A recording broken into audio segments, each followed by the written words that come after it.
guerre contre les fake news. Alors, comme vous le savez, de nombreuses civilisations, et depuis la nuit des temps, le droit à la parole, au débat et à l'information ont toujours été un droit immeuble. L'histoire nous a également montré que certains gouvernements ou groupes de pression avaient été particulièrement actifs dans la propagande et la désinformation. Et depuis, les réseaux sociaux ont permis au commun des mortels de pouvoir donner un écho à la pensée et à leur voix. Évidemment, derrière une avancée indéniable de la liberté et de la modernité, il existe des zones d'ombre qui, depuis quelques années, sont venues noircir le tableau idyllique des réseaux sociaux. En effet, les réseaux sociaux sont le relais des peurs, des convictions non maîtrisées, afin de porter atteinte à une personne, un groupe ou une société. Mais les réseaux sociaux sont depuis peu une plateforme pour les activistes, les groupes de pression, les opposants, afin de colporter des fausses informations, rendant le message des experts, des autorités complètement inaudible et augmentant également la peur des populations. Et de plus, depuis quelques années, un article du Financial Times en fait référence, il est daté du 10 mai 2020, fait référence à l'intelligence artificielle. Cette technologie innovante et prometteuse, mais qui ici est détournée pour générer des fausses nouvelles en utilisant des vrais profils utilisateurs et en utilisant du vocabulaire et de la syntaxe de la personne copiée. Une vraie crainte pour le futur, car cette technologie permet également de contourner les nombreux mécanismes de détection de fake news en créant de faux profils avec des photos modifiées, donc quasiment impossible à détecter, ce qu'on appelle le deepfake. Alors, comme vous le voyez, le risque est grand de manipulation, particulièrement dans un contexte de pandémie où la désinformation est grande. Cependant, et j'aimerais partager avec vous un message positif, les réseaux sociaux sont un vrai progrès et les gouvernements ainsi que les acteurs du secteur privé travaillent activement main dans la main contre ces fake news. Afin de discuter des actions en place, de celles à venir et des voies d'amélioration, j'ai le plaisir d'accueillir avec vous aujourd'hui Monsieur Jean-Martial Adou, directeur du cabinet du ministère de la Communication et des Médias de Côte d'Ivoire, en remplacement de Monsieur le ministre, Monsieur Sidi Tiemokou Touré, qui a eu un empêchement. Je vous demande d'accueillir également Madame Balkissa Idesido, Public Policy Manager Facebook au Niger, et Monsieur Abdelkerim Yacoub Koundougoumi, directeur Afrique Internet sans frontières au Tchad. Alors peut-être, pour commencer ces débats, ma première question va être pour vous, Monsieur Adou.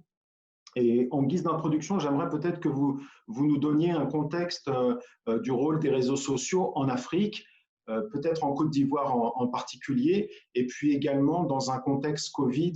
Ça nous permettra de planter le décor avant de rentrer dans le vif des questions.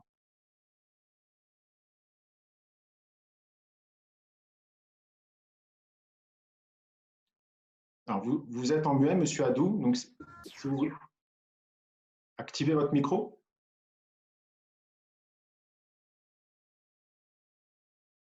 Alors, Monsieur Adou, vous devez activer votre micro parce qu'on ne vous entend pas.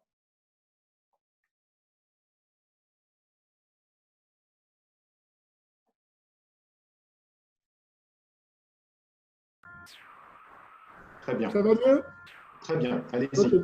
Ouais, merci Jean-Noël Georges.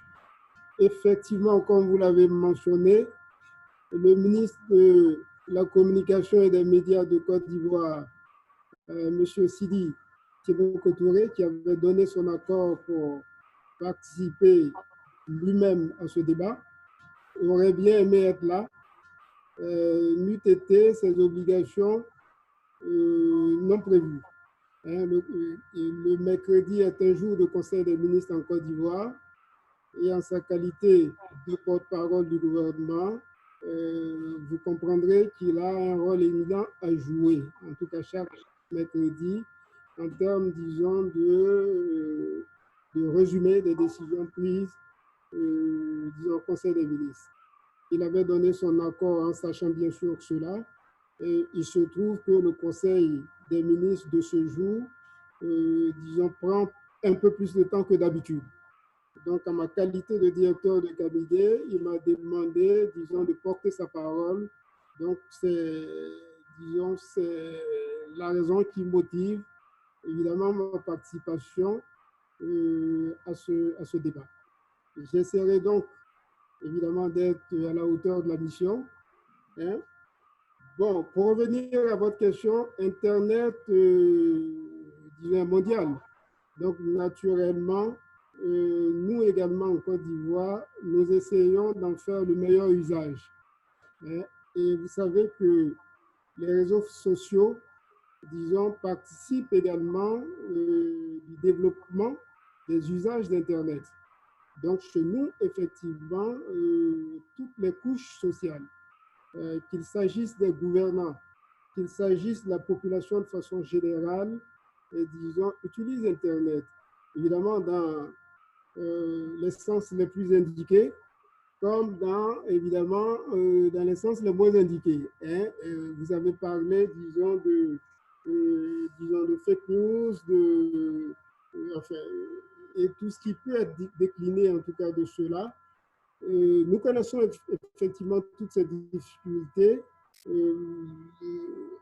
On essaie à notre niveau d'apporter, disons, des solutions, hein, quand les problématiques sont sur la table, quand les problématiques sont posées. Bien évidemment, dans le cadre de la lutte contre la COVID-19, les politiques, disons, gouvernementales en termes, disons, de communication visent naturellement tous les supports de communication, y compris, évidemment, notre présence sur les réseaux sociaux. Mais bien entendu, nous comprenons également que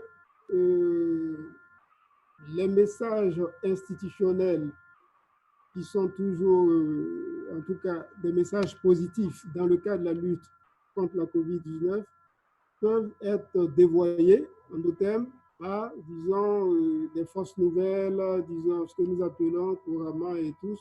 Il est convenu, évidemment, d'appeler dorénavant les fake news.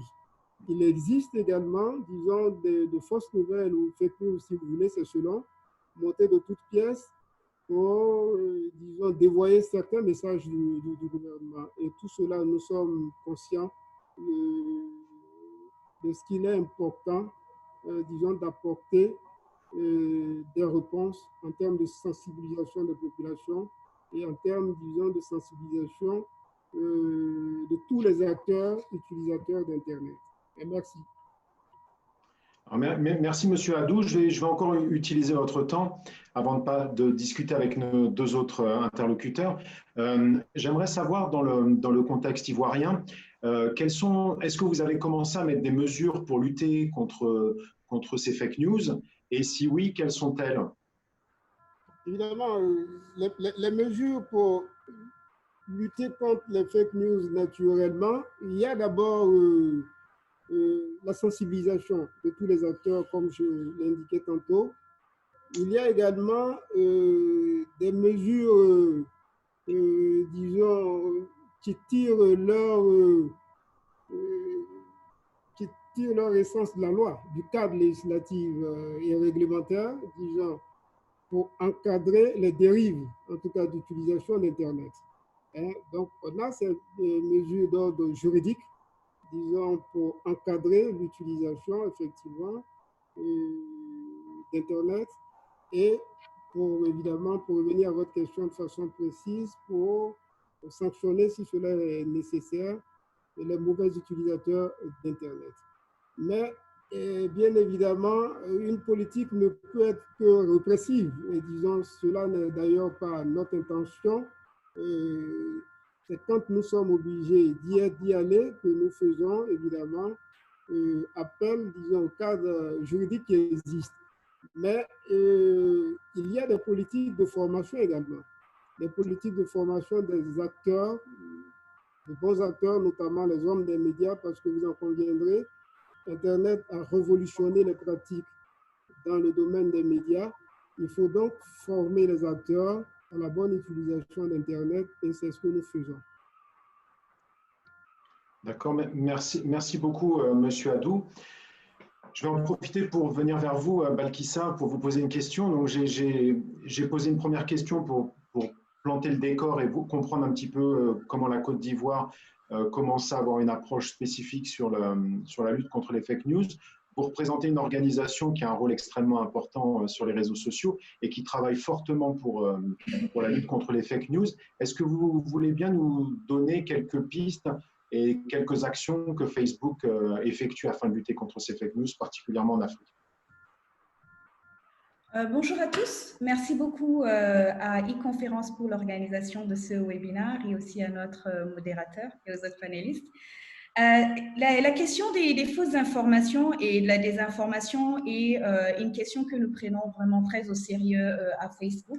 Et d'ailleurs, je peux vous dire que depuis 2016, nous avons de manière consistante fait des améliorations en la manière pour justement réduire les fausses nouvelles sur notre plateforme, mais aussi réduire la viralité de la désinformation sur notre plateforme. Je pense que tous les participants à ce webinaire conviendront avec moi que la désinformation, la manipulation de l'information, ce n'est pas quelque chose qui est nouveau, ce n'est pas un phénomène nouveau, ce n'est pas quelque chose qui a vu le jour avec les réseaux sociaux. Ça a existé depuis très longtemps, mais on convient ensemble du fait qu'avec les réseaux sociaux, cependant, la viralité a augmenté. Donc, à Facebook, avec une communauté de plus de 2,7 milliards de personnes qui utilisent notre plateforme au moins une fois le mois, nous veillons vraiment à mettre en place des mécanismes qui nous permettent justement de lutter contre ces fausses nouvelles-là et aussi réduire leur viralité. Mais en même temps, il faut dire qu'il y a vraiment un équilibre que nous veillons à maintenir entre la lutte contre la viralité des fausses informations et aussi la liberté d'expression. Parce qu'en tant que Facebook, nous ne nous positionnons pas comme des arbitres de la vérité. Nous ne sommes pas arbitres de la vérité. Et donc, il est important pour nous que nous collaborons avec les communautés, c'est-à-dire les utilisateurs de notre plateforme, mais aussi avec des partenaires qui ont les compétences en la matière pour faire ce qu'on appelle de la vérification de faits. Donc, on travaille avec des fact-checkers à travers le monde, y compris d'ailleurs en Côte d'Ivoire. Donc, nous, notre approche vraiment, pour résumer, notre approche aux fausses nouvelles consiste à supprimer les fausses nouvelles lorsque celles-ci sont en violation des standards de la communauté de Facebook, c'est-à-dire les règles de Facebook sur ce qui peut être ou non sur la plateforme. Ces règles sont d'ailleurs disponibles publiquement en ligne. Je vous invite à les lire parce que ça vous permettra après de voir quels sont les contenus que vous pouvez signaler pour qu'ils soient pris en compte et aussi supprimés de la plateforme. Donc, supprimer. Deuxièmement, c'est réduire. Donc, les fausses informations qui ne sont pas en violation avec les standards de la communauté ou les fausses informations qui, d'après nos fact-checkers ou nos partenaires, sont qualifiées comme ne pouvant pas conduire à un préjudice dans la vie réelle. Ça peut être préjudice. Quand je parle de préjudice, j'entends par là incitation à la violence, par exemple, appel à la haine. Donc, pour ces fausses nouvelles-là qui ne sont pas en contradiction avec les standards de la communauté et qui ne peuvent pas conduire à des préjudices dans la vie réelle, ce que nous faisons, nous ne les supprimons pas de la plateforme, mais nous les déclassons. Donc, ces fausses nouvelles sont amenées en bas du fil d'actualité des utilisateurs, ce qui fait que 80% en tout cas des utilisateurs ne voient pas ces informations-là d'après nos recherches. Et on ne se limite pas à cela, on va encore plus loin en informant les utilisateurs. Donc, lorsqu'une fausse nouvelle est fact-checkée, on met à côté de cette fausse nouvelle-là la nouvelle qui est fact-checkée par nos partenaires et on invite les utilisateurs à voir plutôt l'information qui a été revue par le vérificateur de faits ou fact-checkers et nous invitons les utilisateurs à plutôt partager cette information-là que celle qui a été jugée, celle qui a été évaluée comme étant fausse par nos partenaires. Donc, notre approche, c'est vraiment en 3 étapes, c'est-à-dire supprimer, réduire et aussi informer. Je vais me limiter là. Je pense qu'il y aura d'autres questions qui vont nous amener à élaborer. Et tout à fait, merci Balkissa. Je pense que je vais avoir une question pour vous, Abdelkerim. Abdelkerim, bonjour. Vous représentez Internet sans frontières en Afrique. Je pense que vous représentez également l'autre volet. Il y a un volet répressif, régulation qui est très compréhensible. Peut-être vous pouvez nous expliquer ce que vous faites au quotidien et quels sont selon vous les risques vis-à-vis de la liberté et vis-à-vis de la liberté d'expression en particulier. Cette régulation ou ces fake news peuvent avoir un impact. Alors, avant de répondre directement à votre question, je voulais d'abord en fait évoquer 2-3 points qui sont essentiels en matière de Facebook. D'abord, quand on parle de déviance, tout de suite, on pense que la faute est essentiellement du côté des utilisateurs. Je crois que même si, comme Madame Balkissa a dit tout à l'heure, les réseaux sociaux sont les miroirs de nos sociétés, c'est vrai. Mais il faut aussi remonter un peu plus haut pour comprendre les mécanismes et les causes de ces fake news, d'où sont venus et comment Facebook a fait des efforts mais incroyables pour pouvoir redresser la barre et rattraper un peu. Attendez, il y a quelqu'un, pardon. Redresser la barre et en train de réussir cette bataille contre les fake news. D'abord, regardez que toutes les entreprises qui sont digitales sont américaines. Donc, le concept par lequel a été conçu, c'était basé sur le concept américain du premier amendement. Ça veut dire que cette liberté de parole, cette façon de penser est américaine. Vous voyez? Donc, il a fallu 2016, comme Balkissa l'a évoqué tout à l'heure, pour qu'il y ait une prise de conscience afin de pouvoir mettre des cadres, essayer de réguler et peut-être changer ce concept et l'adapter à l'Afrique, l'adapter à d'autres continents, à d'autres réalités et à d'autres cultures. Ça, vraiment, il y a une évolution très importante et Internet sans frontières fait partie de quelques voix qui ont, à l'époque, qui ont vraiment milité pour que Facebook puisse faire des actions et on est très heureux. Depuis lors, Facebook a fait énormément de progrès et nous sommes très satisfaits des résultats. Et la troisième chose que je voulais évoquer avant, c'était il faut aussi comprendre que, en fait, aussi le modèle économique de ces entreprises digitales, parce que les fake news sont les conséquences de ces modèles qui sont basés souvent sur l'émotion, sur les données personnelles, sur l'attention que les gens puissent avoir. Donc, je crois que ça aussi, il y a eu du travail là-dessus et ça a permis d'arriver à des solutions qui sont vraiment adaptées à chaque culture. Et je félicite pour ça, mais personnellement, Madame Balkissa, ici présente, elle a fait un travail colossal. Et vraiment, merci Balkissa d'avoir déployé toutes ces énergies, surtout pour l'Afrique, pour que Facebook puisse aussi s'adapter à nos réalités. Maintenant, revenons à votre question. Cette question-là… Kérim, je vous coupe un petit peu. Vous aviez mentionné 3 points, j'en ai noté 2. J'ai noté déviance et modèle économique. J'ai peut-être manqué la deuxième. Non, la deuxième, c'était que Facebook a fait l'effort. En fait, Facebook a, comment on appelle, a écouté les voix des partenaires. Facebook a écouté la société civile. Facebook ne s'est pas enfermé dans sa logique initiale. Donc, pour cela, en fait, cet élément est très important parce que maintenant, Facebook va vers les autres, s'ouvre. Donc, cette ouverture a abouti à des partenariats très importants. Donc, finalement, là où j'ai dit depuis toujours, en fait, Facebook appartient à tout le monde maintenant. Facebook n'appartient plus seulement à ceux qui sont dans l'entreprise Facebook. Facebook est en train de s'imposer comme un bien public et les gens se l'approprient. Donc, si c'est un bien commun, nous devons ensemble travailler pour l'améliorer. Ne pas laisser mourir cet outil qui est incroyable. Donc, ce qui fait aboutir à votre question initiale, c'est comment maintenant faire que cet outil-là puisse réussir dans des contextes politiques, économiques et sociaux différents. Maintenant, la liberté que cette métamorphose des paradigmes en Afrique, ça a été incroyable. Ça a commencé avec le Maghreb, avec le printemps arabe, et puis ça a fait un effet de vague qui a abouti en Afrique subsaharienne en passant par tous ces États de l'Afrique de l'Ouest, dont le Burkina, je sais pas, le Sénégal, le Bénin, le Ghana, et en Afrique centrale aussi, ça commence à arriver. Donc, le plus difficile de ces distinctions, c'est comment les autorités, c'est là où on revient au début, c'est que ce n'est pas seulement l'utilisateur qui est fautif dans l'histoire, c'est aussi une responsabilité qu'on a vu tout à l'heure des entreprises, ou aussi des gouvernants. Comment les États, les dirigeants se sont préparés pour accompagner la jeunesse, accompagner les citoyens pour pouvoir en utiliser ou en tirer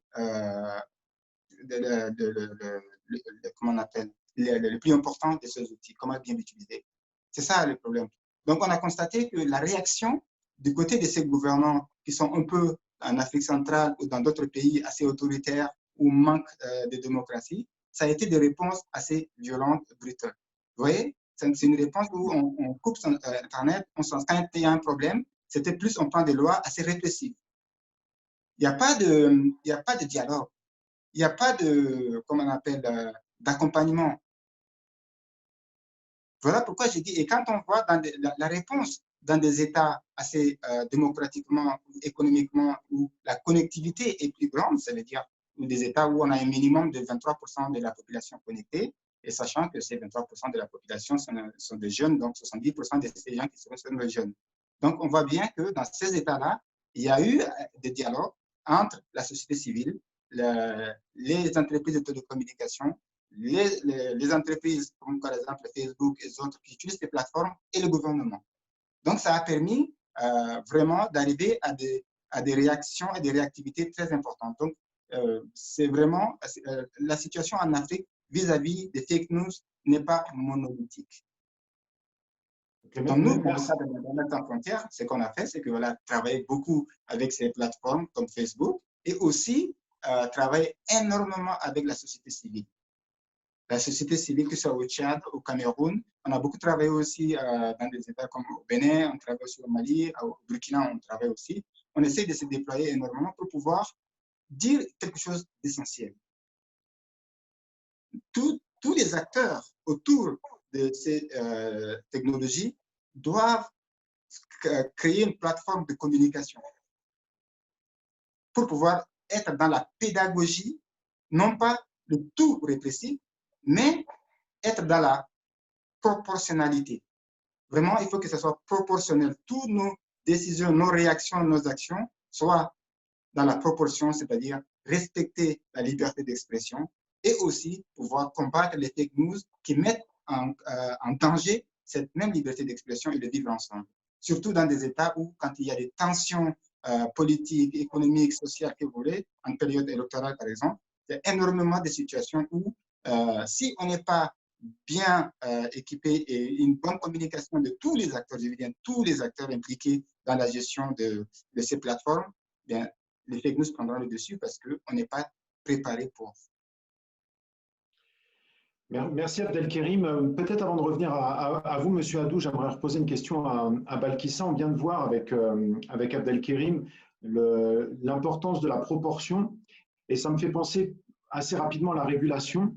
Et on avait discuté un petit peu en préparant ce débat de la régulation au Burkina Faso et au Niger. Est-ce que vous voulez apporter quelques points, Balkissa, sur ces régulations avant de revenir à Monsieur Adou? Merci d'être revenu sur la question de la régulation. Donc, je suis d'avis que véritablement, lorsqu'il s'agit en fait de mettre en place une régulation qui touche les contenus en ligne, les fausses informations, par exemple, il est vraiment important de maintenir un bon équilibre entre liberté d'expression et aussi fausses informations visant à entraîner, par exemple, à la violence ou à la haine. Donc, c'est vraiment important de maintenir cet équilibre-là. Je ne suis pas juriste, je ne suis pas experte en matière de loi, mais d'après ce que j'ai pu lire, en tout cas en lisant la loi du Burkina Faso, c'est que cette loi contient plusieurs provisions qui sont très strictes lorsqu'il s'agit des fausses informations. Et quand je dis strict, c'est que ça va à plusieurs années en prison, jusqu'à 10 ans en prison, avec d'énormes amendes. Et c'est mentionné fausses informations sans pour autant expliquer montrant en fait peut-être l'intention de la personne ou le préjudice que cette fausse nouvelle-là pourrait entraîner dans le monde réel. Parce que la réalité aussi, c'est que personne ne détient la vérité. Et donc, il peut arriver à tout un chacun, en s'exprimant, de dire quelque chose ou de partager une information qui n'est pas vraie. Et en appliquant cette loi-là, ces personnes qui partagent, qui repartagent, sont aussi coupables au même niveau que la personne qui a publié premièrement. Donc, c'est important de voir un peu ces nuances-là, parce que la réalité aussi, c'est qu'il y a un besoin, en fait, d'éducation digitale et aussi ce qu'on dit en anglais media literacy dans nos régions, parce que très souvent, quand les gens voient quelque chose en ligne, ils pensent que c'est la vérité, sans pour autant s'informer derrière, sans pour autant voir, vérifier si cette information est vraie ou pas. Et c'est là où justement, nous, on a une responsabilité en tant que Facebook pour vraiment contribuer en éduquant les populations. Et c'est ce qu'on fait parce qu'on met en place, on a des programmes d'éducation au digital, en fait, où dans ces programmes, en fait, on apprend aux gens à identifier qu'est-ce qui est une fausse nouvelle, qu'est-ce qui est une vraie nouvelle, en utilisant des outils qui sont gratuits en ligne. Et ces formations, on les déploie en collaboration avec des partenaires vérificateurs de faits, comme par exemple Africa Check. Et d'ailleurs, en Côte d'Ivoire, en décembre dernier, on a eu à faire une formation similaire pour les étudiants de l'ISTC. Et c'était vraiment très intéressant et ça a montré qu'il y a vraiment un besoin, il y a vraiment de l'engouement pour ce type de formation-là qui permettent aux jeunes qui vont travailler dans le secteur du journalisme vraiment à s'approprier les outils gratuits pour pouvoir faire du fact-checking vraiment à un niveau basique, bien sûr, parce qu'il y a des gens dont c'est le métier de base et ils sont formés pour cela. Mais je veux juste dire là qu'il faut vraiment faire très attention lorsqu'on met en place des régulations et aussi vérifier à collaborer avec les acteurs du privé en mettant en place ces régulations-là. Parce que sinon, ce qui se passe, c'est qu'il y a des régulations qui sont mises en place, mais en réalité, ce n'est pas applicable. Parce que quand je dis c'est pas applicable, c'est-à-dire les provisions qui visent par exemple les acteurs du privé ne sont pas applicables parce qu'en les mettant en place, les autorités n'ont pas essayé de… Il est important en fait pour reformuler, hein, il est important pour réguler un secteur de bien le comprendre. Et on ne peut pas réguler ce qui se passe sur une plateforme comme la nôtre sans comprendre véritablement comment ça fonctionne. Déjà, quels sont les mécanismes que nous avons mis en place et échanger ensemble pour comprendre où sont les gaps, qu'est-ce qui peut être amélioré. Et ça, c'est vraiment une démarche dans laquelle nous sommes avec les autorités. Et quand il y a des législations qui sont en train d'être étudiées, on essaye de s'impliquer quand on est invité vraiment pour pouvoir donner notre point de vue, mais aussi pour pouvoir leur expliquer clairement comment la plateforme marche. Voici le processus que nous suivons pour évaluer une information. Voici les personnes avec qui on travaille.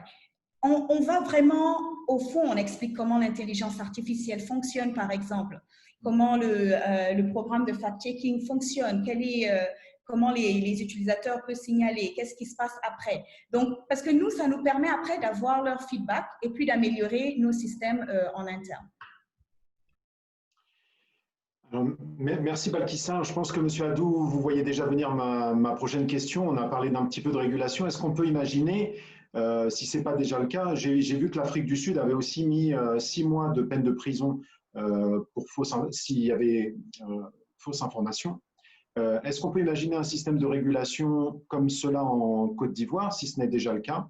Et ma deuxième question pour vous, c'est, et on le voit avec Balkissa, est-ce que la Côte d'Ivoire et le ministère en fait, de la communication et des médias arrivent à travailler de manière concertée avec le secteur privé, en l'occurrence Facebook, pour essayer d'améliorer les relations de la population ivoirienne avec les réseaux sociaux? Merci beaucoup. Je profite de la parole qui m'est donnée pour saluer Balkissa, disons, un nom que j'ai souvent entendu. Grâce à vous, grâce à cette occasion, je mets un visage dorénavant sur le groupe. Balkissa et certains de mes collaborateurs conduisent déjà des projets très intéressants, travaillent sur des projets très intéressants qui, disons, dans leur aboutissement, disons, permettront de réguler, disons, la bonne utilisation d'Internet en Côte d'Ivoire.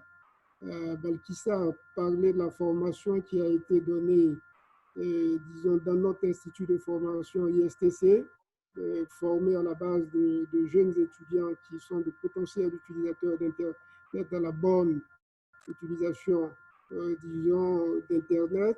Et pour nous, disons, une bonne réponse pour l'avenir. Donc, c'est l'occasion de lui adresser, disons, notre reconnaissance et lui dire également que nous sommes toujours preneurs de partenariats efficaces, gagnant-gagnant. Hein? Merci beaucoup. Pour revenir à votre question, disons la question de la régulation, effectivement, la régulation est centrale, est au cœur de la bonne utilisation d'Internet. Ici, en Côte d'Ivoire, nous avons travaillé de façon institutionnelle d'ailleurs à mettre des lois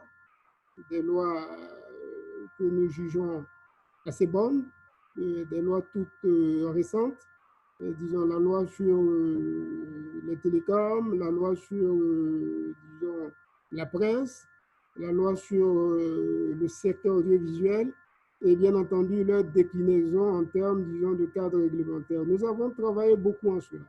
Nous avons même mis en place des autorités administratives indépendantes pour la régulation des secteurs de télécom, secteur médias, presse, ainsi de suite.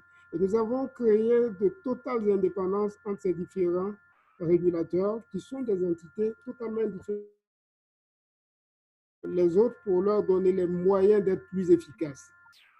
Et donc, nous veillons, disons, à la bonne régulation d'Internet parce que nous connaissons bien disons, tout le potentiel qu'il y a à exploiter autour de la douane.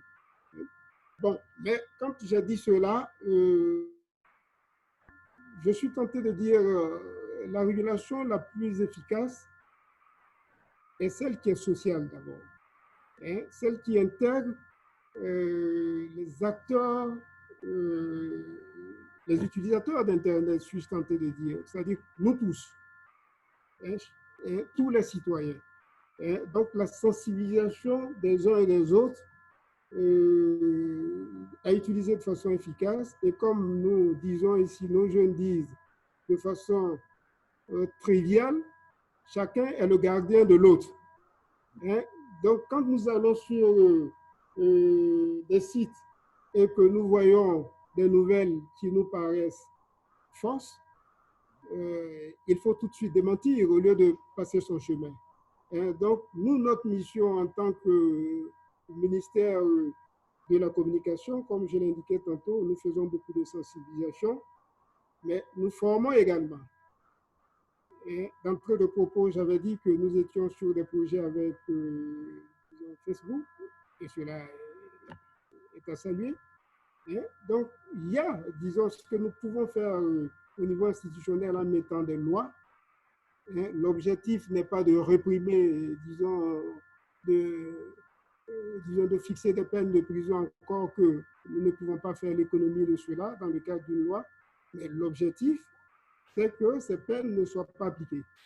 Et évidemment, si ces peines ne soient pas appliquées, cela veut dire simplement qu'il n'y a pas de faute, que chacun utilise de façon la plus rationnelle, la plus efficace, la plus moralement saine Internet.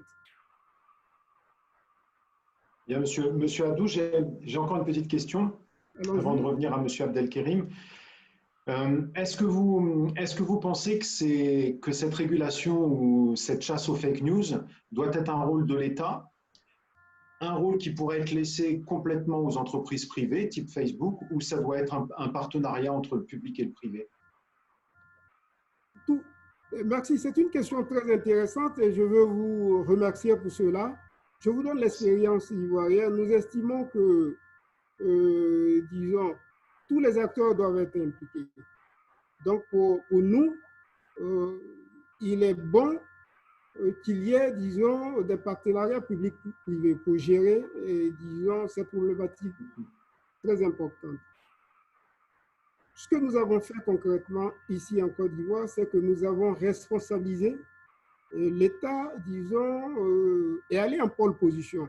Nous avons responsabilisé l'agence ivoirienne de presse, et, disons, de façon à ce qu'elle se spécialise, disons, dans le fact-checking. Nous avons donné des moyens publics pour que l'AIP, l'agence ivoirienne de presse, ait une unité dont la mission, disons, c'est évidemment aller à la chasse des fausses nouvelles, démentir, déconstruire, disons, les fausses nouvelles. Et quand on a dit ça, quand nous faisons cela, naturellement, nous encourageons le secteur privé à nous accompagner. Et l'État aide la presse, les médias privés à avoir en leur sein, évidemment, des unités pour cette mission. Et nous les accompagnons, disons, au niveau financier, à travers le Fonds de soutien et développement de la presse, disons, parce que le rôle traditionnel des médias, c'est quoi? Le rôle traditionnel des médias, c'est évidemment informer de façon juste les populations, contribuer, disons, à la formation, contribuer au développement, disons, de la bonne culture. Évidemment, c'est ce rôle qui est en train d'être dévoyé par de fausses nouvelles. Donc, les médias ont pour mission également de déconstruire ces fausses nouvelles.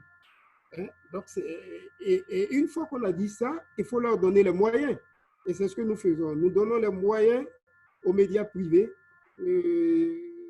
disons, d'accompagner ce que nous faisons de façon institutionnelle à travers l'Agence ivoirienne de presse, qui est un média privé. Merci, Monsieur Adou. Je reviens vers vous. Je ne vous avais pas oublié, hein, Monsieur Abdelkerim. Peut-être vous voulez rajouter quelque chose sur ce que vient de dire Monsieur Adou, hein, les relations privées, publiques. Peut-être vous voulez rajouter quelque chose. Oui, je voulais ajouter deux petites choses. En fait, il faut aussi que Monsieur le directeur de cabinet puisse faire passer aussi le message à Monsieur le ministre qu'il fallait voir aussi de façon un peu régionale et sous-régionale et transversale. Parce que souvent, on prend des décisions uniquement limitées territorialement à nos territoires, mais le problème, c'est que la notion du territoire n'a pas de sens sur Facebook ou sur les réseaux sociaux. On se retrouve parfois sur des espaces complètement dématérialisés, dont on a besoin des institutions africaines qui soient impliquées dans cette lutte, parce que ce n'est pas seulement dans nos États, en fait. C'est pour ça que je voulais un peu revenir pour ajouter sur la question de la régulation et la pression qu'on met aussi beaucoup sur les plateformes.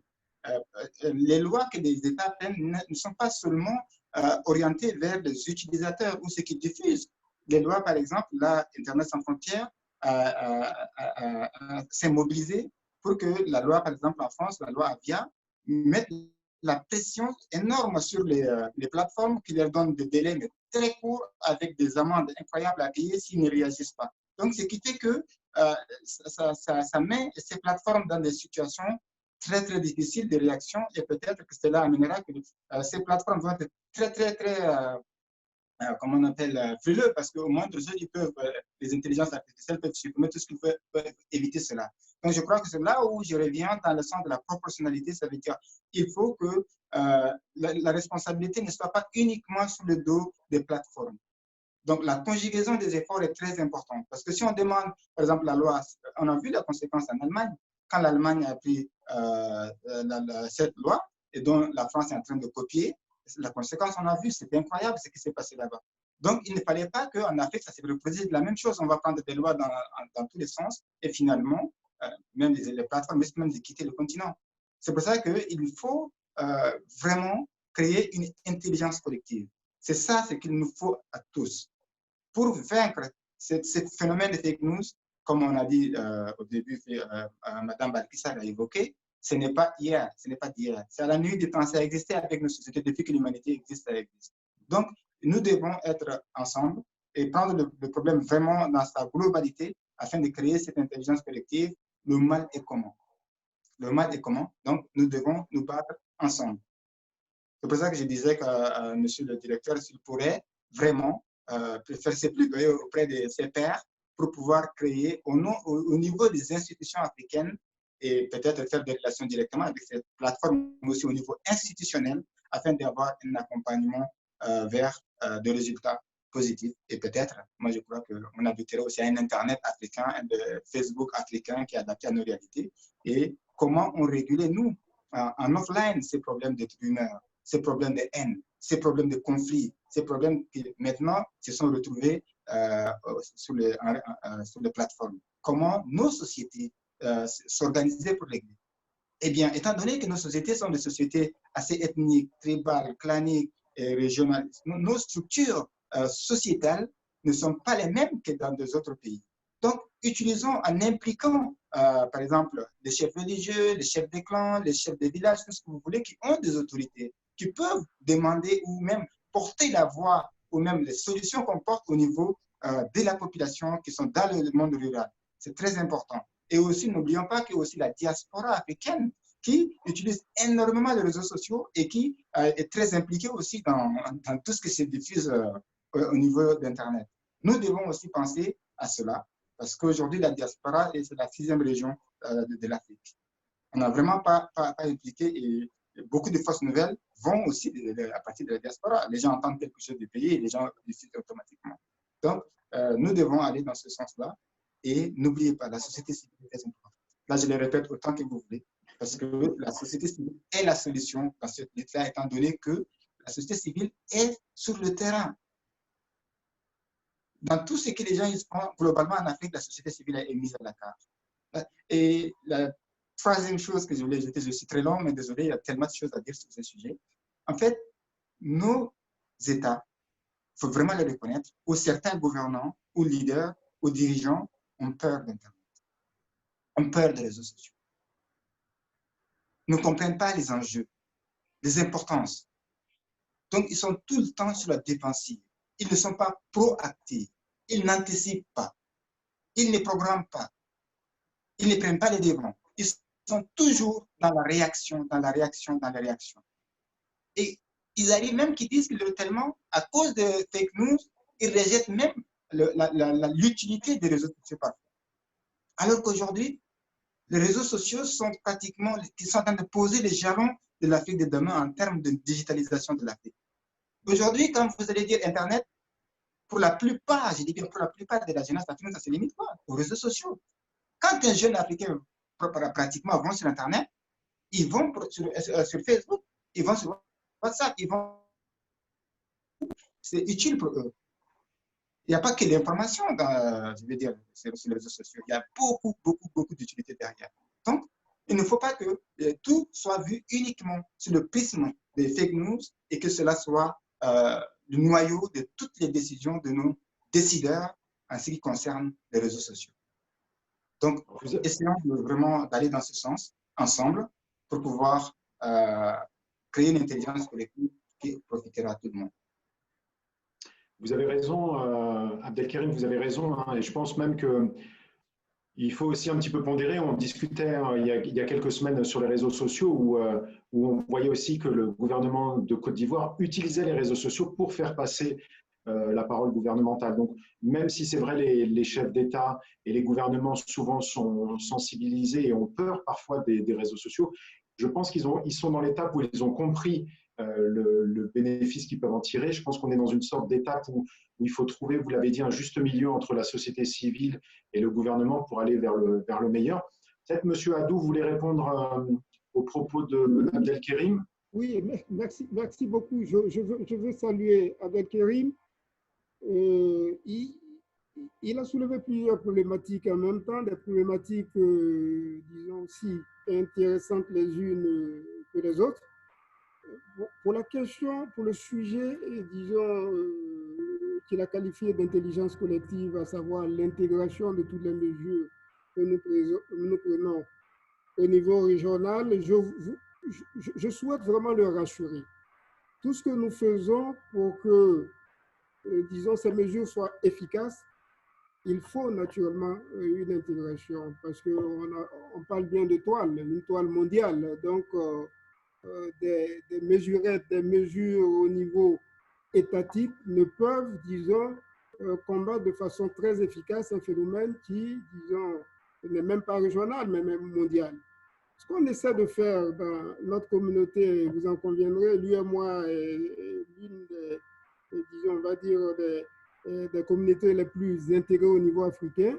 Hein. On essaie d'être ensemble pour des sujets majeurs, disons, comme les questions d'Internet, des médias.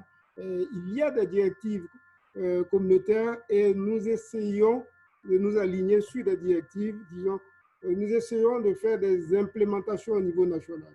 Donc, soyez rassurés, en tout cas, relativement à la question de l'intégration. bien évidemment, au sujet disons, de la crainte de certains gouvernements, voire certains gouvernants, disons, des réseaux sociaux, en tout cas, ce n'est pas le cas en Côte d'Ivoire et notre ami Georges l'a dit. Moi, je suis présent dans cet environnement des médias et de la communication depuis une quinzaine d'années.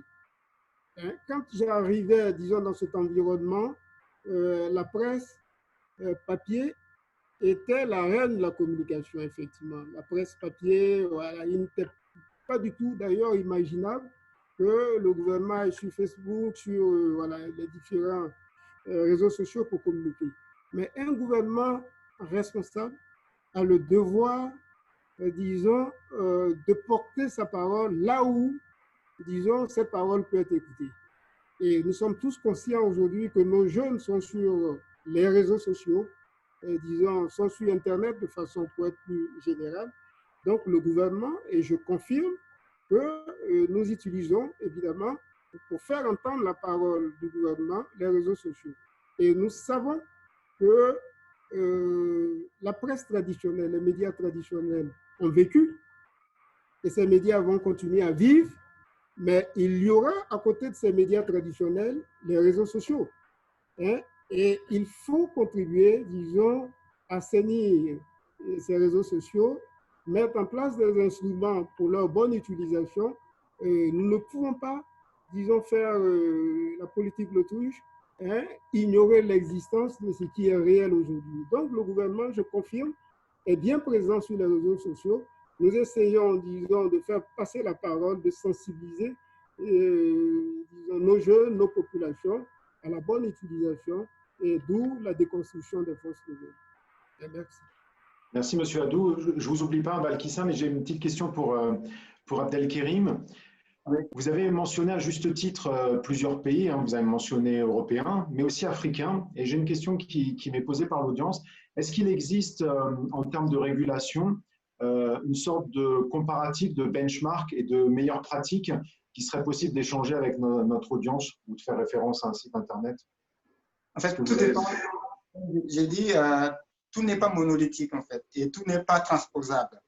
Par exemple, ce qui se passe en Suède ou dans les pays du Nord, c'est impossible à le faire parce qu'on n'a pas les mêmes niveaux de population qui ont accès même à Internet, parce que pour que il faut démocratiser l'outil, que chacun puisse avoir accès déjà à Internet de bonne qualité, de standards internationaux, afin de pouvoir aller. On le demande, par exemple, de dire faire des checks, checker certains sites pour comprendre où des informations, la vérité des informations. Mais si les gens n'ont même pas de quoi se connecter parfois, se connecter à un site Internet d'information de qualité, c'est des sites qui pèsent très lourd, qui ne passent pas, les gens n'ont pas le temps d'aller là-bas. Donc c'est pour ça que je disais que nous devons inventer notre propre modèle. Il ne faut pas seulement qu'on soit dans une logique de mimétisme, de transposition de ce que les gens font ailleurs. Si les gens font ailleurs, ça marche, parce qu'ils ont une réalité que ça marche. J'ai dit au début, les Américains, ils ont leur concept à eux de ce que c'est que la liberté d'expression. Avec leur premier amendement, ils ont une façon de faire, ils conçoivent tout par rapport à ça. Même les manifestations dans le ils le font par rapport à ça. Donc, nous, on ne peut pas le faire chez nous. Dans les pays européens, c'est pareil. En Asie, Internet et les réseaux sociaux, ils sont utilisés complètement de façon différente. Donc, il est temps pour l'Afrique d'arrêter d'aller imiter les autres. Il est temps pour l'Afrique d'inventer nos propres réalités et d'adapter ces outils de réseaux sociaux à nos réalités. C'est pour ça que je disais qu'au début, les structures socio-économiques et culturelles de l'Afrique sont complètement différentes. Nous avons été, pendant 50 ans de colonisation, réformatés, réadaptés à des réalités qu'on avait. Mais maintenant, il est temps que les nouveaux outils qui arrivent, parce que la digitalisation, c'est une nouvelle révolution.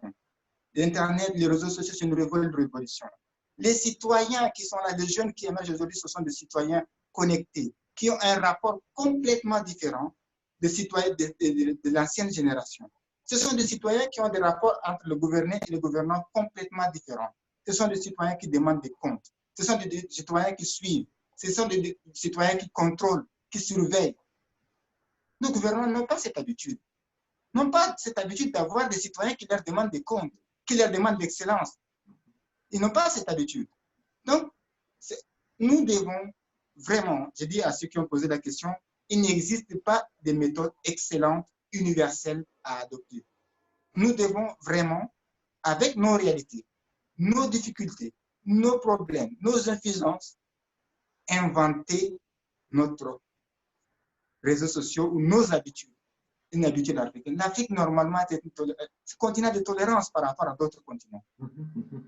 C'est un continent de tolérance. Donc, pourquoi nous ne devons pas utiliser ces réseaux sociaux pour mettre en valeur la tolérance africaine? En fait, c'est là où j'ai dit, excusez-moi, je suis un peu trop long, mais non. Il faut qu'on enlève cette mentalité, qu'on nous dise qu'on aille chercher le meilleur ailleurs. Le meilleur est chez nous. Il faut qu'on le cherche et qu'on le mette en valeur. Alors, Abdelkerim, c'est pour ça que je vous sens passionné, c'est ultra intéressant. Ce que je voulais vous dire, c'est, je pense que la question n'était pas allons prendre ailleurs ce qui existe, c'était plutôt regardons ce qui se fait ailleurs, regardons ce qu'on peut prendre ou pas, inventons notre solution africaine, mais peut-être il existe des supports pour ne pas réinventer parfois ce qui peut être utilisable ou transposable en Afrique et inventer une solution typique africaine. Mais voilà, c'est ça la question. La première chose à regarder ailleurs, c'est regarder comment la gouvernance se fait. Avant de demander la gouvernance des réseaux sociaux, demandons d'abord la gouvernance de nos États, la gouvernance de notre économie, la gouvernance de tout ce que vous voulez. Déjà, c'est la base. Il faut avoir un État de droit. Il faut avoir une justice qui fonctionne. Il faut avoir des libertés. C'est vrai que je disais qu'on peut copier autant qu'on veut ailleurs, qu'on regarde ça marche, parce que nous n'avons pas les mêmes qualités de fonctionnement sociétal. On ne peut pas l'appliquer chez nous. C'était la même chose avec la démocratie. On a dit qu'il faut appliquer la démocratie. Les gens viennent, ils appliquent la démocratie. Les gens, tout le monde crée des partis politiques selon sa région avec ses ethnies. Et c'est parti dans ce sens-là. Et cette nouvelle démocratie qui est en train d'arriver, justement, de la base, du fin fond de l'Afrique, portée par cette jeunesse qui est connectée, qui va vers ce désir, qui va aboutir par rapport à cette phase de démocratisation de 1990 qui a été imposée, copiée de l'extérieur, comme vous avez imposé. Mais cette envie de démocratisation, de citoyenneté qui arrive du fond d'Afrique en ces moments, grâce aux réseaux sociaux qui ont créé un espace de liberté, d'expression et même de réalisation citoyenne, aboutira à quelque chose. On est en chemin. Peut-être que c'est le chemin des croix, mais ça aboutira à quelque chose. C'est ça là où... Oui, Abdelkerim, on est totalement aligné. Vous avez très certainement pu lire ou écouter ce que je disais. Je sentais même que la jeunesse africaine sera tellement nombreuse qu'elle va imposer de force, et je pensais au-delà du continent africain, les standards technologiques. Elle va imposer ce dont elle aura besoin aux géants. Ça a déjà commencé. Imaginez 750 millions de jeunes de 25 ans, moins de 25 ans qui arrivent sur le marché, qui arrivent au monde, qui sont en train de déferler. C'est ça, en fait, c'est cette force, cette vague-là qui va décider. Ce n'est plus les dirigeants, ce n'est plus les gens qui sont... Non, c'est fini ça. C'est cette vague-là qui va décider, qui va apporter l'innovation, qui va apporter ce qu'elle veut de l'Afrique. Et avec quoi elle va le faire? Avec les réseaux sociaux, la technologie, la digitalisation qui lui ont donné ses pouvoirs, l'expression d'exprimer de ce qu'elle veut. Et c'est ça, en fait, on est en train d'arriver et c'est très prometteur. Et d'ailleurs, je vous remercie parce que c'est grâce à des gens comme vous aussi qui sont en train de faire des conférences qui permettent maintenant des lieux d'expression. Et moi, je suis ailleurs, et Balkissa est à Dubaï, et M. le ministre et M. le directeur cabinet en Côte d'Ivoire. C'est ça la chance de ces réseaux sociaux-là. La notion spatio-temporelle a disparu. Étant donné que l'Afrique était un continent enclavé, les idées ne se rencontraient pas, les gens ne se rencontraient pas, chacun était enfermé. Maintenant, ça, c'était fini. Donc, allons vers ce futur qui arrive. N'ayons pas peur des réseaux sociaux. Accompagnons les plateformes. Conseillons-les. Apportons-leur notre savoir-faire, des règlements de ce conflit, des gestions, tout ce que vous voulez, pour qu'ils puissent, eux, nous apporter le meilleur qu'ils ont afin qu'on puisse vraiment réussir cette fois. Merci Abdelkerim. Alors c'était long, mais c'était passionnant. Alors je suis désolé, je vais revenir un petit peu à notre actualité et au Covid-19. J'ai une question qui me vient aussi et elle est pour vous, Balkissa. Elle me pose directement la question de savoir quelles ont été les actions de Facebook face aux fake news et dans ce contexte Covid-19. Merci pour la question. Elle est effectivement très pertinente étant donné le contexte mondial dans lequel nous évoluons actuellement. Donc, pour ce qui est de la lutte contre le Covid-19, Facebook n'est pas resté en marge. Donc, dès janvier de cette année, lorsque l'OMS a déclaré que le Covid-19 est une urgence internationale, une pandémie, nous avons immédiatement mis en place différentes solutions. Et donc, nous collaborons étroitement avec les autorités sanitaires, que ce soit sur le plan international, donc avec l'OMS, UNICEF, sur le plan régional avec Africa CDC, et aussi dans les différents pays, nous collaborons avec les ministères de la Santé pour justement déployer ces solutions-là. Donc, ces solutions visent en fait visent deux objectifs. Donc, c'est amener la bonne information, c'est-à-dire l'information sanitaire qui vient de sources crédibles aux populations, aux utilisateurs de notre plateforme, mais aussi vraiment à améliorer, à permettre aux gens en fait d'avoir des outils pour pouvoir rester en contact pendant cette période où la distanciation sociale est encouragée. Donc, pour ce qui est des produits, on a déployé certains produits sur Facebook. Donc, il y a certainement que si vous utilisez la plateforme Facebook, vous avez dû voir qu'il y a maintenant un onglet qui est dédié à ce qu'on appelle COVID-19 Centre d'information, où vous trouvez en fait toutes les pages Facebook d'informations sur le Covid et qui viennent bien sûr qui sont plutôt des pages d'autorités sanitaires accréditées et aussi leur site là-bas. Donc, ça permet en fait à l'utilisateur de trouver l'information de sources crédibles dans un même lieu sans avoir à aller chercher la page Facebook de l'OMS, la page Facebook du ministère de la Santé publique. Et autre chose qu'on a eu à faire, c'est qu'on a mis en place un chatbot WhatsApp et on collabore avec tous les différents États pour rendre cela disponible dans leur pays. C'est quelque chose qu'on fait en ce moment en Côte d'Ivoire. On est en étroite collaboration avec le ministère de la Santé. Et le chatbot sera lancé dans les jours à venir. Pareil aussi pour le Tchad, comme Abdelkarim vient là-bas, mais vraiment dans la plupart des pays, on est en train de le faire. C'est déjà public au niveau du Sénégal, de la Côte d'Ivoire, du Burkina Faso plutôt, et de l'Afrique du Sud. Bon, il y a en fait plusieurs solutions qu'on met en place, que ce soit sur Facebook ou sur Instagram ou sur WhatsApp, mais vraiment, toutes les solutions, c'est apporter la bonne information aux citoyens, veiller à ce qu'il y ait une source d'information crédible face aux fausses informations auxquelles ils peuvent être amenés à être exposés. Et là où monsieur le directeur de cabinet disait tantôt qu'il est important que les gouvernements soient présents partout, parce qu'effectivement, comme on le dit souvent, c'est que la nature a horreur du vide. Et donc, lorsqu'il y a une seule source d'information, malheureusement, les gens n'auront que les informations de cette source-là et n'auront pas d'informations avec laquelle comparer une autre information. Donc, c'est important d'utiliser, que les gouvernements utilisent les réseaux sociaux justement pour faire entendre leur voix.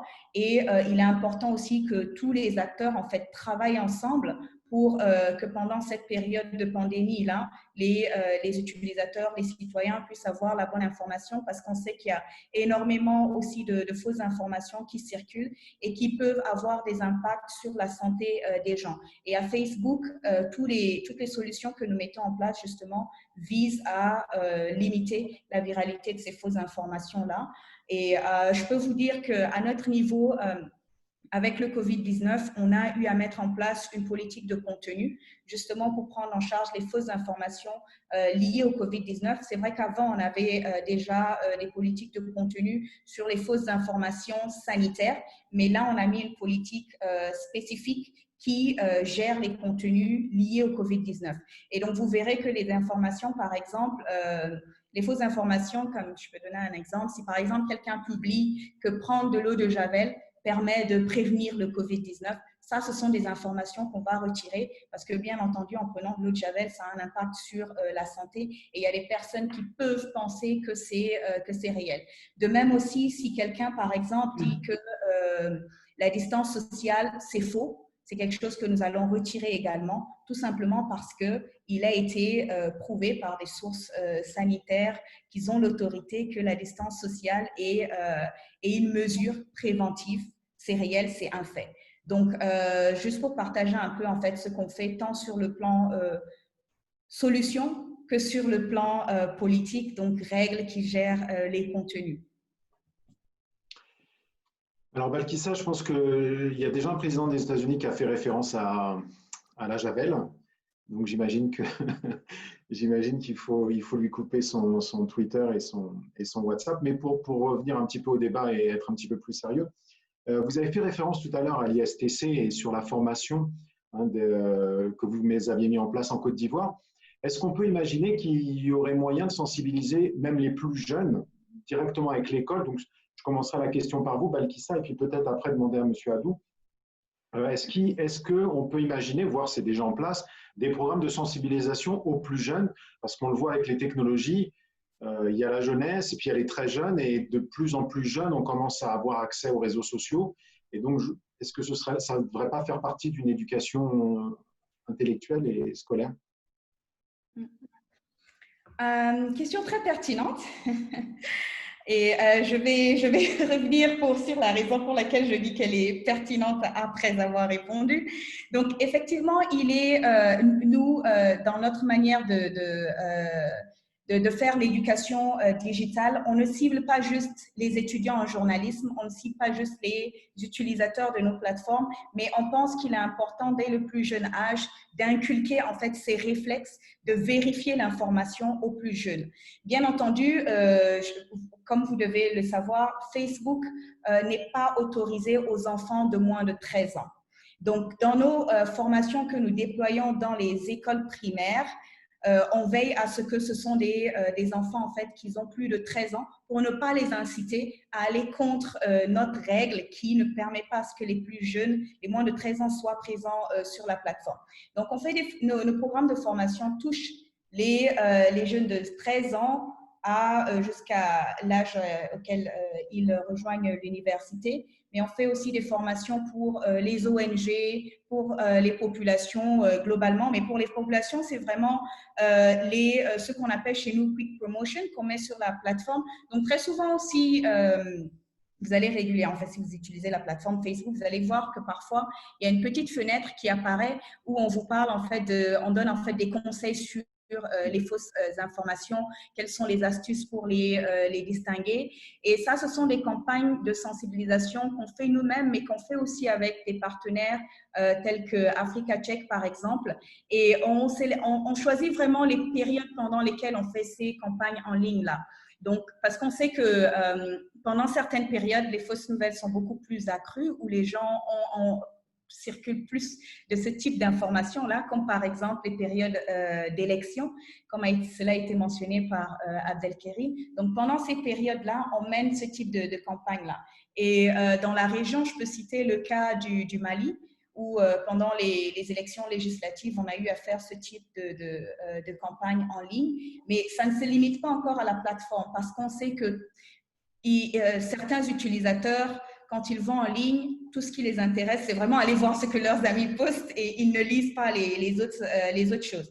Donc, ce que nous faisons, c'est que nous menons aussi des campagnes hors ligne, donc dans la vie réelle. On fait de l'affichage, on fait de l'insertion dans la presse, par exemple. Donc, on utilise en fait tous les moyens pour pour éduquer les utilisateurs, pour leur donner les outils nécessaires pour identifier, évaluer une information et après prendre la décision de manière informée si oui ou non ils vont consommer l'information, s'ils vont la partager ou qu'est-ce qu'ils vont en faire. Parce que ce qu'on a constaté, et c'est ce qui fait que nous, on est vraiment d'avis que toutes les informations qui sont évaluées fausses ne doivent pas être retirées.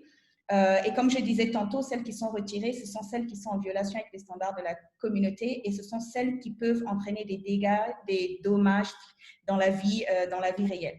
Donc, pour les informations qui sont fausses mais qui ne rentrent pas dans ces deux catégories mentionnées, on les déclasse parce qu'on se rend compte que parfois, certains utilisateurs qui ont acquis ces outils-là de vérification, ça les amène en fait à avoir une communication dans les commentaires, mais qui est très éducative. Ça favorise en fait le débat. et ça leur permet aussi de partager avec les autres des informations sur ces outils-là, de partager pourquoi ils pensent que c'est une fausse nouvelle, et ça permet aussi aux autres de donner leur avis et favoriser le débat de manière cordiale, et ça permet aux utilisateurs de s'éduquer entre eux.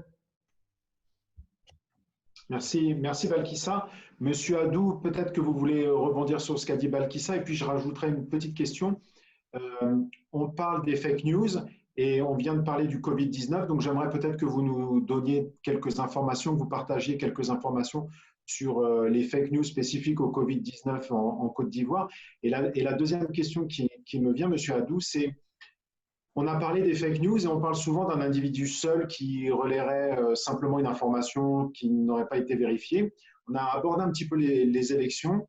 On sait maintenant qu'il y a des groupes organisés, des forces étrangères, etc., qui ont des actions via des technologies d'intelligence artificielle, mais via aussi des groupes de pression.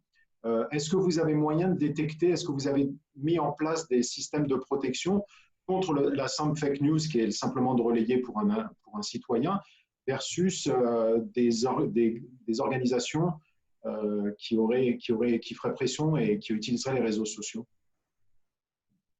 C'est pas facile. Effectivement, merci beaucoup. Concernant la question disons, a été posée à Balkissa, au niveau des enseignements supérieurs, bien entendu, il a été largement répondu. Disons, la formation de nos jeunes, l'exemple de l'ISTC a été abondamment évoqué. C'est le cas de tout l'enseignement supérieur, de toutes les écoles supérieures. Nous veillons, en tout cas le gouvernement veille à ce que nos jeunes, disons, soient formés dans des standards, disons, avec des standards universellement admis aujourd'hui. Donc, on ne peut pas imaginer qu'on sorte d'une grande école, d'une école d'enseignement supérieur, je veux dire, sans être bien outillé, disons, aux choses d'Internet. Ça me paraît évident. Au niveau des scolaires également, la question, elle est, disons, elle est adressée. Elle est adressée parce que nos jeunes apprennent à utiliser l'ordinateur très tôt, hein, voire à l'école primaire d'ailleurs. Il y a des programmes scolaires pour cela. Et bien entendu, aujourd'hui, il est difficile, disons, de découpler l'utilisation de l'ordinateur d'Internet. Et si nous considérons que, disons, ces deux outils sont complètement agrégés, il faut absolument, disons, apprendre à nos jeunes les codes d'utilisation. Les codes d'utilisation. Donc, sur cette question, je vous réponds, disons, par la positive en disant que tant au niveau de l'enseignement supérieur, des enseignements supérieurs que des scolaires, disons, cette question est largement adressée. Hein, ça, je veux vous, disons, rassurer. Concernant, disons, des exemples spécifiques de fake news dans le cadre, disons, de notre politique de lutte contre la COVID-19, oui, nous en connaissons. Hein, et on pourrait les citer, disons, citer quelques exemples de façon d'ailleurs abondamment, devrais-je dire, citer abondamment des exemples. Mais l'exemple qui me vient en tête tout de suite, c'est ce que nous avons vécu, disons, à Yopougon-BAE. C'est un quartier d'Abidjan, un quartier populaire d'Abidjan, où il a été diffusé d'ailleurs, il a été diffusé sur Internet que le gouvernement s'apprêtait, dans le cadre d'un projet gouvernemental de construction d'un centre de dépistage de la COVID-19, disons, certains colporteurs de fausses nouvelles ont diffusé sur Internet que le gouvernement s'apprêtait, en lieu et place disons, de ce centre de dépistage, le gouvernement s'apprêtait à construire un centre médical pour traiter, voire hospitaliser des malades de la COVID-19, disons, voilà, importés des quartiers riches, des quartiers dits riches. Hein? Donc, vous imaginez la suite. Donc, la population, on va dire, environnante s'est révélée une nuit et a tout brûlé. Donc voilà un exemple de ce que, disons, de fausses nouvelles diffusées sur Internet peut, disons, engendrer. Or, il n'en était absolument rien. C'est un centre de dépistage qui intégrait la politique gouvernementale de populariser, en tout cas, les centres de dépistage de la COVID-19, ce qui, d'ailleurs, vous en conviendrez, est une bonne initiative. Disons, étendre les infrastructures, amener les infrastructures de dépistage vers les populations, il n'y a rien de plus noble que cela, pour éviter, disons, les engorgements dans quelques centres. Mais évidemment, cette bonne initiative du gouvernement a été complètement dévoyée par de fausses nouvelles, disons, et voilà, et ce centre-là a été complètement détruit en une nuit. Vous voyez, il y a tous les investissements qui avaient été faits. Donc, des exemples comme celui-là, on pourrait les multiplier dans le cas, disons, de la lutte contre la COVID-19. Votre dernière question se rapporte, disons, aux jeux troubles joués par, disons, certains sur Internet pour perturber des processus électoraux. Et comme nous également, nous nous apprêtons évidemment à rentrer, disons, dans ce processus, nous y sommes d'ailleurs, presque, vous nous posez cette question à juste titre. Bien évidemment, la Côte d'Ivoire, comme, disons, toutes les nations, essaie, disons, de prendre des mesures pour enrayer cela. Que cela, disons, ce que des grands pays ont connu, de très grands pays ont connu, disons, pour que cela ne nous arrive pas. Vous en conviendrez, disons, la matière, une solution 100% efficace n'existe certainement pas.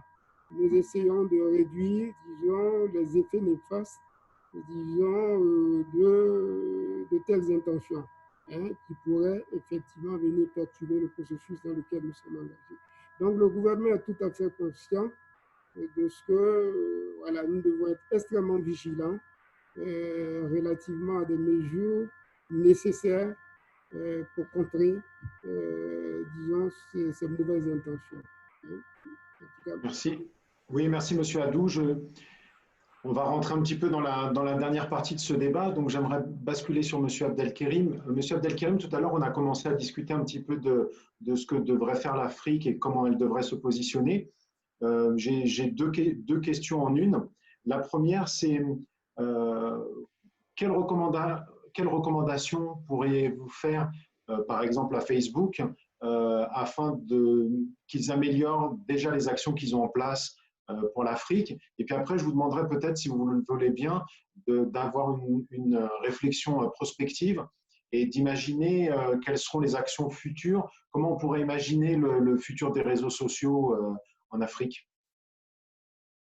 Alors, merci.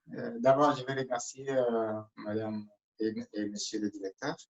Alors, pour Facebook a déjà commencé à poser des actes concrets en mettant des Africains à la tête de Facebook Afrique, en essayant de comprendre la culture africaine, l'humour africain, les traditions africaines, s'adapter à nos réalités. Ça, c'est déjà très important. Et de deux, les actions à poser, c'est vraiment d'aller vers la jeunesse africaine et favoriser leur connectivité, dans le sens où travailler avec le gouvernement afin que les gens puissent avoir une bonne connectivité. Ça veut dire que les gouvernements puissent investir. Aujourd'hui, on est les derniers du monde en Afrique en termes de connexion même. Quand on regarde la blogosphère africaine ou quand on regarde la connectivité africaine, on est très bas en termes de qualité et en termes de coût, parce que c'est extrêmement cher. Et quand on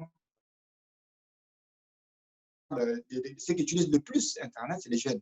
Et ces jeunes-là n'ont pas les moyens parfois d'être connectés comme les autres jeunesses du monde. Si le futur de l'Afrique est porté par sa jeunesse, je crois qu'on doit investir sur cette jeunesse-là, essayer de leur donner les moyens nécessaires pour pouvoir avoir de quoi pouvoir concurrencer les autres jeunesses du monde, ou même juste être visible, être présent dans ce monde digital et numérique et connecté qui arrive. Donc, la base de tout, c'est faire du côté des plateformes ou du côté des gouvernants, c'est la règle numéro un, c'est de favoriser et d'augmenter la connectivité. Passer au minimum à 50%, je ne sais pas. Aujourd'hui, au Tchad, on est à 5%, en Centrafrique, on est je ne sais plus combien, en Côte d'Ivoire, peut-être ils sont à 23%, peut-être, au Cameroun, ils sont encore en deçà. On est en train de juste naviguer sur un quart de ce qu'il faut. Nos gouvernants doivent investir dans une infrastructure pour permettre à cette jeunesse donc, qui porte l'avenir de demain, qu'on est en train de parler, c'est d'être visible. Aujourd'hui, si tu n'es pas connecté, tu es invisible. Ça veut dire que tu deviens le sous-développé de ces mondes, d'amener, ces oubliés de ce monde qui est en train d'arriver. L'Afrique a déjà raté la première révolution, la révolution industrielle. Donc, nous ne devons pas rater cette deuxième révolution qui est en train d'arriver. Nous n'avons pas le droit de rater cette. Donc, et qui le fera? Ces bons partenariats entre les décideurs africains et ceux qui nous apportent ces outils et qui, ça veut dire travailler ensemble en partenariat, faciliter la tâche à Facebook, à ces plateformes, de pouvoir s'implanter de façon très facilement, avoir accès à ces jeunesses et pouvoir peut-être inventer quelque chose ensemble. Donc, la base, c'est ça, c'est-à-dire la connectivité des Africains, le coût de l'Internet, la qualité de l'Internet et l'accessibilité à un monde, comment on appelle, sans trop de barrières politiques, je veux dire, vous voyez, et législatives aussi. Donc, cela permettra maintenant d'accompagner facilement. Plus on n'a pas accès, plus les gens sont invisibles. Pourquoi les gens y croient beaucoup aux fake news? Pourquoi ça traîne comme traîner les poudres? C'est parce que les gens qui ont accès à cette information sont très peu. Après, c'est de bouche à oreille. Hein. Donc, pour éviter que de bouche à oreille, ça va très, très vite. Comme on a dit au début, les agriculteurs et les éleveurs se battent.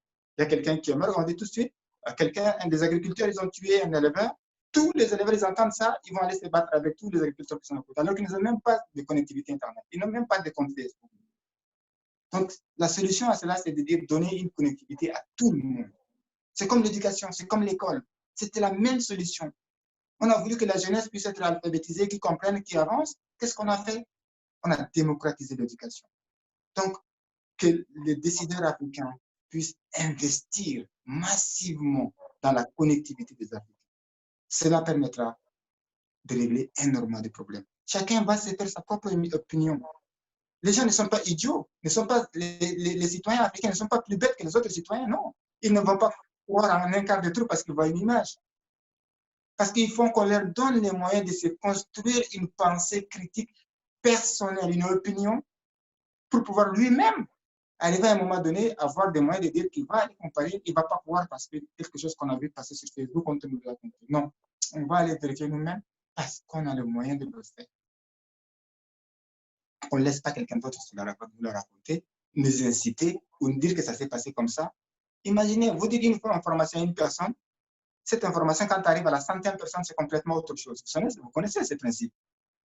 À force de transmettre des informations, à chaque fois que c'est transmis, c'est dénaturé. C'est le même principe sur les réseaux sociaux. On prend une image, on sort de ce contexte. Ça s'est passé exactement en Afrique du Sud.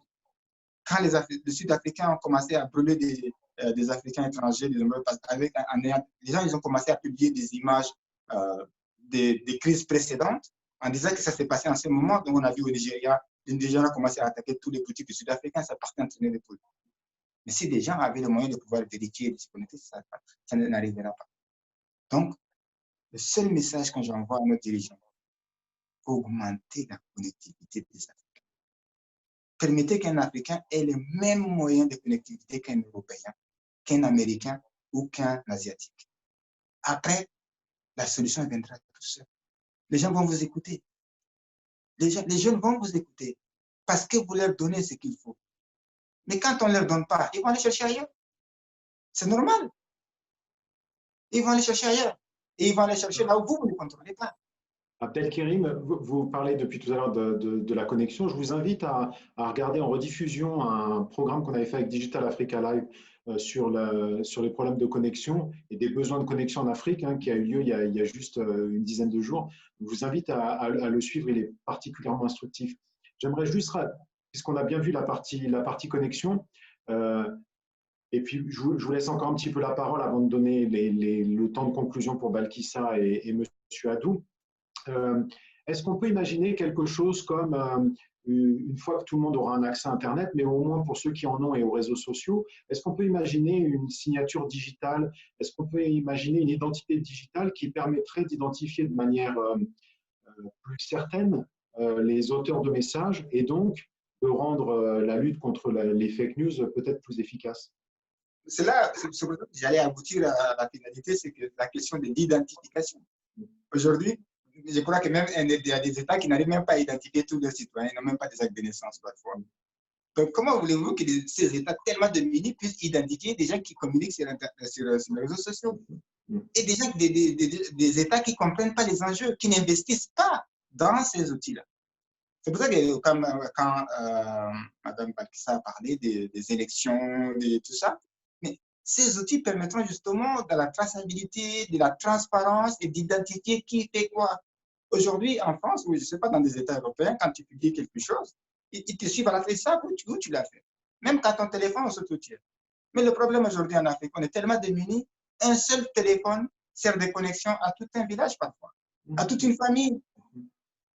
Chacun utilise à tour de rôle sur son Facebook. Comment identifier les gens? Donc, augmentons, équipons les gens, donnons leurs outils, identifions-les. Comme ça permettra de les réguler, d'identifier et de ne punir que les responsables. Et d'identifier très vite d'ailleurs, parce que ça permet très vite d'identifier les gens. Ça, c'est vraiment fondamental. Donc, on ne peut pas, on peut tracer des plans sur toutes les comètes que vous voulez, mais tant qu'on n'a pas la base, on n'arrivera nulle part. Ça serait de l'éléphant blanc partout. Et on va encore se retrouver dans 10 ans, on va faire la même conférence, on va dire la même chose, on va répéter toujours la même chose, si on n'a pas les bases. Donc, essayons vraiment de développer ce secteur, parce que la seule chose qui marche en ce moment en Afrique, c'est ça. Quand on regarde, qu'est-ce qui a eu de croissance exponentielle qui s'est développée dans ces 10 dernières années-là, ou je ne sais pas, 5 dernières années, donnez-moi ça. C'est le digital, c'est la connectivité, c'est le nombre des Africains qui sont en train d'aller sur les réseaux sociaux, se connecter et s'exprimer. C'est ça. Donc, si c'est cela l'avenir, eh bien, il faut que ça soit la priorité. Qu'il soit la priorité. Alors, je suis obligé de vous couper, Abdelkarim, je suis désolé parce on a une petite limitation de temps et puis il faut laisser un peu la parole avec Balkissa et M. Adou. Balkissa, du coup, j'ai une question avant que vous basculiez dans une vision prospective et probablement votre conclusion. Il y a une question qui m'est venue. Quelle est la limite, quelle est la frontière pour Facebook entre la suppression d'une fake news et la liberté d'expression? Et puis après, si vous voulez bien préparer votre vision. Merci. Vous conviendrez avec moi que la frontière, en fait, l'équilibre, maintenir l'équilibre entre liberté d'expression et suppression de tout ce qui est fausse information, désinformation, elle est très mince en fait, entre les deux. Et c'est pour ça que, comme je disais tantôt, nous ne nous positionnons pas comme des arbitres de la vérité. Et pour nous, il est vraiment important de maintenir cet équilibre parce que là, Facebook a été créé aussi pour permettre vraiment à tout le monde d'avoir une plateforme, un lieu où ils peuvent s'exprimer. Et on voit aujourd'hui que de nombreuses sociétés, par exemple, arrivent à avoir une présence sur Facebook parce que cela ne leur coûte rien.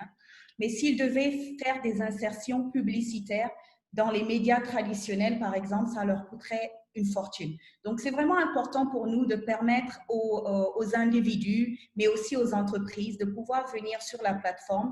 Mais l'environnement dans lequel ils sont aussi est crucial. Donc, maintenir cet environnement-là sécurisé est authentique et important. Et c'est pour ça que nous mettons en place de nombreux mécanismes, comme cela a été évoqué tantôt, pour veiller à ce que nous assainissons la plateforme continuellement. Et je répète encore que la collaboration et le travail que nous faisons avec les différents acteurs, donc que ce soit les acteurs du gouvernement étatique, que la société civile, que les sociétés technologiques de jeunes, sont vraiment importants pour nous parce que c'est ce qui nous permet en fait d'améliorer nos mécanismes et processus et pouvoir vraiment permettre à nos utilisateurs d'avoir une expérience qui est satisfaisante lorsqu'ils sont sur notre plateforme. Si vous permettez, je voudrais venir sur certains points qui ont été élaborés. Bien sûr. il y a eu le cas, entre autres, de l'interférence étrangère dans les élections et aussi des comportements inauthentiques en ligne qui a été mentionné. Je pense que la question était pour monsieur le directeur du cabinet du ministère de la Communication. Donc, c'est quelque chose que nous prenons au sérieux à Facebook parce que nous ne voulons pas que des individus, que des acteurs manipulent, utilisent notre plateforme pour des dessins qui visent à influencer, par exemple, l'opinion publique dans un pays donné et à manipuler les gens. Et dans le cadre du travail que nous faisons pour lutter contre ces abus-là, nous collaborons avec des universités comme l'université de Stanford, par exemple, où ils ont un département qui est vraiment un département qui est superbe sur tout ce qui touche au comportement inauthentique coordonné et aussi aux fausses informations. Donc, nous collaborons avec eux pour identifier ces réseaux-là et les supprimer de notre plateforme. Et lorsque nous faisons cela, nous publions les rapports régulièrement. Donc, le dernier rapport que nous avons publié date de avril, c'est le mois dernier, je pense. Avec le confinement, je perds le fil du temps. Donc, ça a été publié en avril 2020 de cette année. Donc. Et dans ce rapport, on a mentionné le nombre de réseaux qui ont été supprimés, le nombre de pages. Donc, il y a environ près de 2000 comptes et pages sur Facebook et sur Instagram qui ont été supprimés. Et ces pages-là travaillaient ensemble, en fait, pour influencer l'opinion publique. Très souvent, en fait, ce qu'on appelle, juste pour les participants, quand on parle de comportement inauthentique coordonné, en fait, ce sont des réseaux de pages ou de comptes qui sont créés, mais qui travaillent ensemble pour pousser un même discours dans l'optique d'influencer les gens. Très souvent, ils utilisent de faux engagements, ils utilisent aussi des spams et parfois, ils utilisent aussi des méthodes artificielles pour augmenter la visibilité de leur post. Donc, c'est des choses qui ne sont pas autorisées sur la plateforme. Je voudrais revenir aussi sur le point de la connectivité et dire à M. Abdelkerim que Facebook a annoncé il y a quelques jours de cela que nous travaillons avec un consortium d'opérateurs et d'autres acteurs de la télécommunication. Nous avons lancé en fait To Africa, qui est un câble sous-marin qui va connecter l'Afrique. Donc, ça va connecter vraiment de l'Est jusqu'à l'Ouest et c'est un câble qui fait 37 000 kilomètres. Donc, ce sera vraiment le premier câble du genre qui va permettre à l'Afrique d'être interconnectée. Ceci juste pour souligner en fait les efforts que nous menons parce que pour nous, l'Afrique est important et la connectivité aussi importante et un de nos objectifs, c'est vraiment de pouvoir connecter les 50% de la population qui ne sont pas encore en ligne. Et je pense que les réalités que nous vivons aujourd'hui avec la pandémie du Covid-19 montrent vraiment qu'il est plus que jamais important pour nous de digitaliser l'Afrique. Et je pense que c'était la question précédente. Je m'approprie la parole là, comme Abdelkerim. C'est bien. Tantôt, j'avais parlé en fait, de l'éducation digitale des enfants et j'avais dit que c'était très pertinent parce qu'en fait, on a un produit, une application qui s'appelle M-Kids, Messenger Kids, qui est disponible dans certains pays comme les États-Unis et c'est une application chat que les parents, en fait, le contrôlent de qui, par exemple, les enfants peuvent ajouter, les conversations qu'ils ont, en fait, du comportement des enfants sur cette application-là. Mais en même temps, dans cette application, on a intégré, en fait, des formations pour les enfants sur les différentes notions qui sont d'actualité, y compris même les notions qui touchent par exemple à la protection des données et de la vie privée, parce qu'on se rend compte que ces jeunes, quand ils vont grandir, en fait, c'est très important pour eux dès à présent de comprendre, mais après, ce sera encore beaucoup plus d'actualité. Et c'est un produit, je pense, qui sera probablement disponible en Afrique dans les jours à venir. Cela pour vraiment permettre aux gens de rester en contact impact dans ces moments sans précédent dans lesquels nous vivons. Merci Balkissa, merci. Monsieur Adou, pour le mot de la fin peut-être.